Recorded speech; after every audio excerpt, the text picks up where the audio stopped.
Ես ստացել եմ իմ վարորդականի վկայականը մաս 2, որտեղ եւ ինչպես եմ սովորել ավտո վարել։ Ուրեմն ես ընտրել եմ Top Drive ավտոդպրոցը, որի համար ոչ մի անգամ չեմ փոշմանել։ Տեսականի հարցերին սովորել եմ ընկեր Մուշեղի մոտ։ Առաջին անգամից ստացել եմ 20-ից 20, ամեն ինչ շատ հեշտ էր, չհաշված իմ դժվարությունները, որ ես գնացել եմ երկրից դուրս, եկել եմ, այդ ամեն ինչը ինձ հարմարվել են, որի համար շատ շնորհակալ եմ։ Իսկ գործնականը սովորել եմ ընկեր Գորի ու ընկեր Ալբերտի մոտ, էլի շատ լավ հրահանգիչներ են։ Ես իրենց շատ շնորհակալ եմ, որովհետև իրենք ինձ սովորեցրել են ոչ թե միայն քննության տարածքում քննությունը ստանալ, այլ սովորեցրել են քշել Երևանի տարբեր տարածքներում, օրինակ այն Զեյնին, Ջագի, Ջուգի ճանապարհներով։ Ինձ թվում է դա շատ կարևոր է, որպեսզի այդ քննական տարածքից դուրս էլի սովորես ավտո քշել։ Այնտեղ չի լինի այդ դեպքերից, երբ որ կանգնում են, ասում են դու քշել չգիտես ու երբեք չես ստանա պրավա, չեն վիրավորում։ Ուզում եմ ասեմ, շատ ընկերական միջավայր է ու կա ամբողջ հնարավորություններ, որպեսզի ստանաք առաջի անգամից։ Պետք է ուղղակի ինքնավստահություն ու աշխատասիրություն իհարկե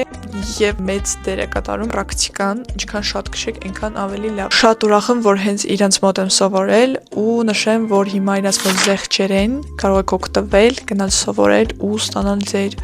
ազատության իրավունքը, որովհետեւ ես ավտո վարելուց как рыба в воде и как птица на небе։